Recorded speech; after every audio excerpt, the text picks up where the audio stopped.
정전 70년. 국군 해주 완전 점령. 한국 언론의 오래된 범죄. 김진호 에디터. 국군 해주 완전 점령. 한국전쟁 발발 이틀 만인 1950년 6월 27일 조간동아일보의 일면 머리기사 제목이다. 전날 오전 8시 현재 국방군 보도과의 발표를 전한 개전 이틀째 속보였다. 국방부 보도과에서 발표한 내용을 전하는 것 외에 다른 전선 정보를 찾기 어려운 상황이었을 것으로 짐작된다. 동아일보뿐이 아니었다. 조선일보는 정과혁혁, 요격태세 철벽을 헤드라인으로 올렸고 석간 경향신문 역시 찬 아군 용전의 괴뢰군 전선서 폐주 중이라고 전쟁 속보를 전했다. 기사 내용은 동아일보와 마찬가지로 대부분 국방부 자료를 전제한 것이었다. 이승만 정부와 언론이 합작해 대국민 사기극을 벌인 것이다. 이중 동아일보 보도가 회자되는 것은 특유의 창의성 때문이다. 세계신문의 기사 내용은 거의 같았다. 동아일보도 황해도 지역의 전황과 관련해 웅진 방면의 부대는 통신 연락이 불량하여 명확지 않으나 그 일부가 해주시에 돌입하였다고 적었다. 제목으로 뽑은 해주시 완전 점령은 자신들의 기사에도 없는 내용이다. 장정수 전 한겨레 신문 편집인이 한국 언론은 역사의 주요 고비마다 왜곡 보도로 민족 내부의 갈등을 조장하고 분단의 고착화에 앞장섰다면서 대표 사례로 동아일보를 꼽은 까닭이다.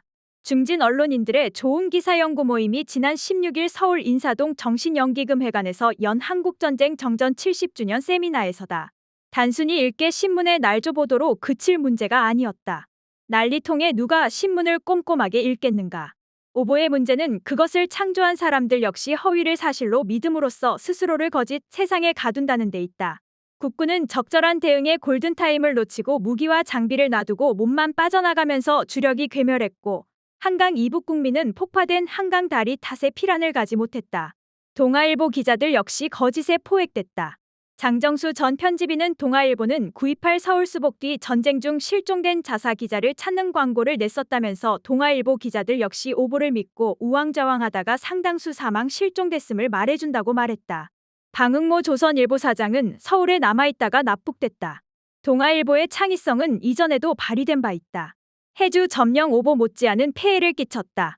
1945년 12월 27일 미 영소 3국 외교장관의 모스크바 회의와 관련 소련은 신탁통치 주장, 미국은 즉시 독립 주장. 소련의 구실은 38선 분할 점령이란 제목으로 전한 머리기사가 그것이다. 조선일보를 비롯한 다른 국내 언론도 미국 유나이티드 프레스 기사를 전했지만 유독 동아일보만 소련의 구실은 38선 분할 점령이라는 UP의 기사에도 없는 내용으로 제목을 달았다. 더 큰 문제는 UP의 보도 자체가 본말이 전도됐다는 데 있다. 30년 신탁통치안을 주장한 것은 미국이었지만 동아일보와 조선일보는 모두 신탁통치안이 소련의 제안이라고 집단 오보를 낸 것이다. 소련의 안은 연합국이 임시정부와 협의하여 최장 5년의 신탁통치를 실시할 수 있다는 것이었다. 여기에 한술 더 떠 창의성을 보탠 동아일보의 보도는 해방 공간을 단숨에 좌익과 우익, 남과 북의 갈등 국면으로 변모시켰다. 민족과 역사 앞에 죄를 범했건만 참회의 노력은 거의 없었다. 호랑이 담배 피우던 시절의 옛 이야기가 아니다. 작금에 벌어지는 우크라이나 전쟁과 대만 해협을 둘러싼 미중 갈등의 와중에 집단과 개인의 판단도 흐려지고 있는 지금도 한국 언론의 편향 보도는 계속되고 있다. 우크라이나군 100만 명과 러시아군 20만 명이 1년 넘게 대치하고 있건만 일부 서방 언론과 이를 전하는 국내 언론 보도만 놓고 보면 러시아군이 계속 패퇴 중이다. 러시아군이 지난해 9월 이후 드니프로강 이남 4개주 일부를 점령한 상태에서 전선이 교착된 현실과는 판이하다. 러시아 용병 기업 바그너그룹의 무장항명이 24일 1박 2일로 종결되지 않았더라면 러시아가 당장이라도 붕괴할 것처럼 온갖 추측 보도가 난무했을 게 분명하다.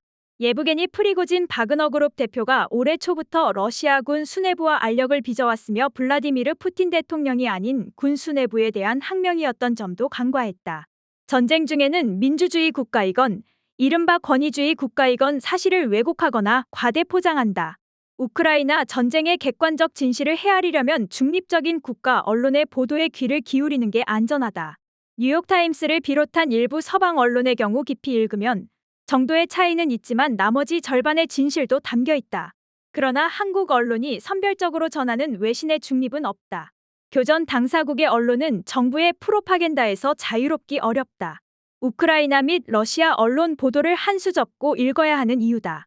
장 전 편집인이 인도를 비롯해 우크라이나 전쟁의 중립적인 국가의 언론 보도도 뒤져볼 것을 권한 이유다. 중립국의 선택 범위는 넓다. 193개 유엔 회원국 중 서방이 주도한 러시아 제재 참여국은 49개에 불과하다. 그런데도 미국과 서방 언론의 보도만 들여다보겠다는 자세는 처음부터 한쪽 귀만 열어놓겠다는 억지에 다름 아니다. 우크라이나 전쟁에만 해당되는 말도 아니다. 미중 대립의 경랑 속에서 대한민국을 위한 대한민국에 의한 결정을 내릴 판단의 근거를 찾지 못하게 한다. 이는 대통령부터 일반 시민까지 모두의 결정을 지배한다. 한국전쟁 당시와 마찬가지로 지정학적 변곡점에 처한 지금 한국 언론의 오래된 결함을 새삼 지적하지 않을 수 없는 까닭이다.